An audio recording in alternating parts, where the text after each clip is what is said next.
can hear me, please.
Oh my God.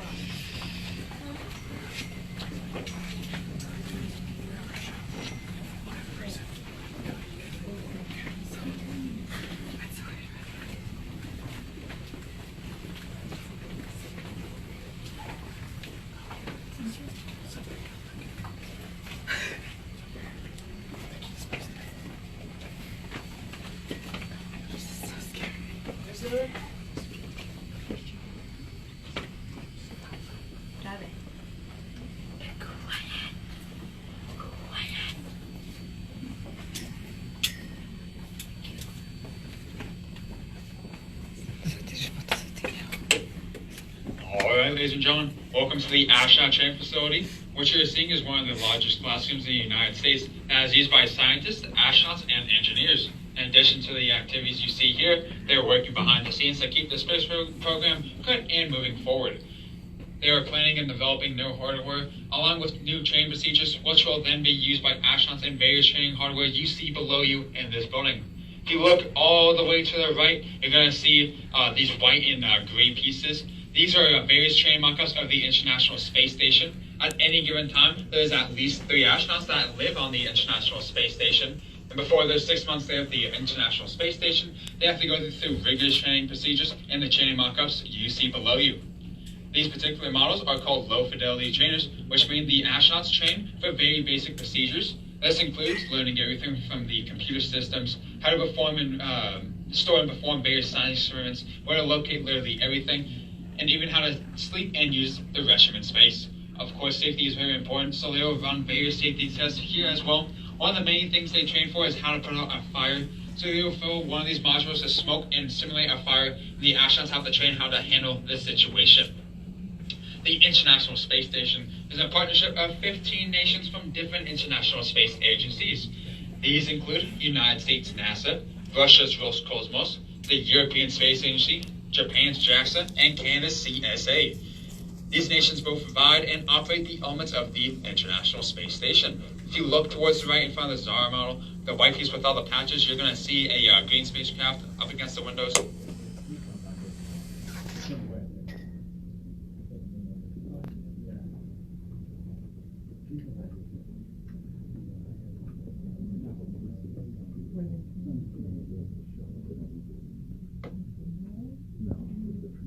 This is the Russian Soyuz capsule. With the space shuttle retired back in 2011, it is currently on primary mode of transportation, sending 3 astronauts to the International Space Station. 6 months before their launch date, these 3 astronauts will mission moved to Russia to finish their training. The Soyuz then launches from Kazakhstan, just 9 hours into their journey to the space station. And unlike our previous capsule systems, when the Soyuz returns to Earth, does not land in water, but directly on land, about 45 to 50 miles per hour. The Soyuz lands with the help of parachutes, pressure boosters, and custom seats to ensure a tight and comfortable fit for re-landing. If you guys ever wanted to buy a seat on the Soyuz capsule, Russia will have to sell it to you. You guys have to enter a bidding war that starts about $90 million, though. All right, ladies and gentlemen, feel free to take as many pictures as you follow me down.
All the way down. You guys can go past me now. This is the way cooler part of the building. I love talking about this building, or this part of the building at least.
Started here. If you guys look all the way down to me, I'm waving my hand. Again, all the way down to me, waving my hand directly on me. There's a version of Rohan. Again, all the way down to me, waving my hand directly on me. Version of Rohan. Rohan is actually short for robot astronaut. Robots were created to help our astronauts maintain and repair parts of the International Space Station.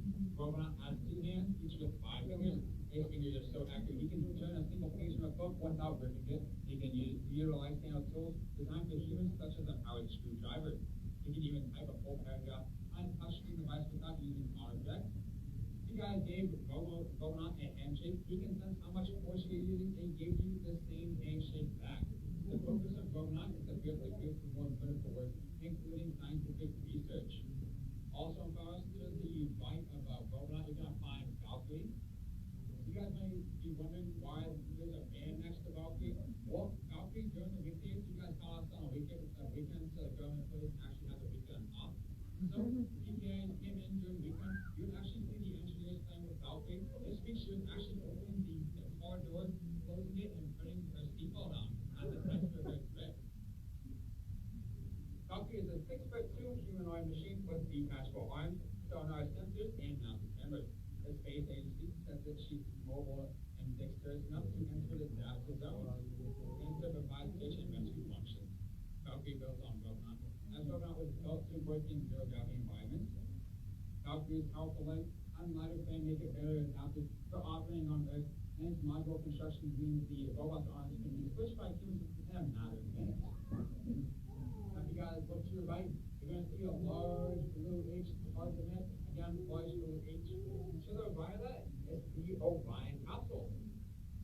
Orion's going to take us back to the moon to Mars, asteroids, and one day Mars itself.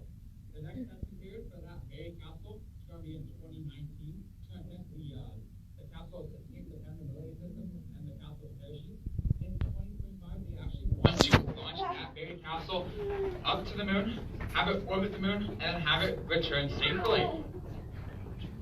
And by 2035 to 2045, NASA actually wants to send 4 American astronauts to Mars. And one of the hot topics for the Orion project is, when those astronauts get to Mars, are we going to have them set up a colony, or are we going to have them return from Mars? In my personal opinion, I think we should have them return from Mars, but a lot of people disagree with me.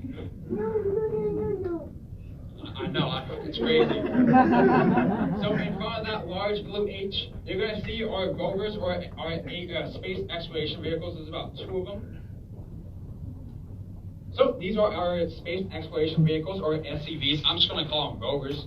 Rovers are about the size of a pickup truck and can house up to 2 astronauts up to 14 days for sleeping and sanitary facilities, and can drive about 6 miles per hour in any direction. If you take a look out on the back of the rover, you're going to see a spacesuit attached. This is called a suit port. Astronauts can work in shirt sleeves in the safety of the vehicle's cabin, and when they need to, they can quickly enter and exit through the spacesuits through the suit port. These protected suit ports keep the astronaut suits outside, allowing a spacewalk to start in about 10 minutes. So it takes about 10 minutes to put the spacesuit on. Compared to the current spacesuit on the International Space Station, it takes about 2 hours to put on. So this is definitely an upgrade. And the wheels on these rovers are really cool. They can literally turn in any direction you want them to without any resistance. NASA astronauts or engineers, you guys look to the very left of the building by the Argos machine. They actually put on the rover wheels onto this golf cart, and sometimes they just take it out for spins around the site. It's pretty cool to see. Now, ladies and gentlemen, this does end our tour of the astronaut champ facility. Please follow me out these tours to our left and return to the same seat back on tram. If you guys have any questions about anything NASA related, fantasy football, whatever, I'll be at the bottom of the stairs, happy to answer them.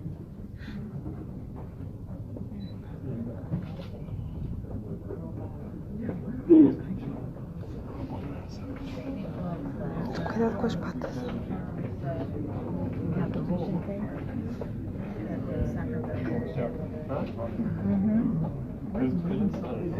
Ja, du vill betala. Och detta inte? Nej. Ja, det är just läsförvarning.